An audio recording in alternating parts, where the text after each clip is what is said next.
Ayun na nga 'no, nababasa niyo naman siguro 'yan kung ano yung nakasulat diyan, English nga lang. So yun nga, ito lang ang masasabi ko sa mga kapwa ko caretaker dito sa Taiwan, na mahalin natin ang ating trabaho at mga alaga. Tumbasan natin yung sweldo natin ng pagmamahal sa ating mga alaga dahil sila ang number one source of income natin at sila ang nagbibigay ng ikabubuhay ng ating mga pamilya. Kaya wag nyo silang aabandon at wag na wag ninyong sasaktan. Ang number one dyan ay pagmamahal. Kung mahal mo ang sarili mo, mahalin mo rin ang iyong inaalagaan at ang iyong trabaho at ang iyong pamilya.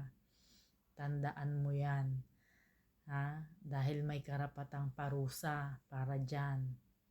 Nasa huli ang pagsisisi. Kaya yun lang, bye.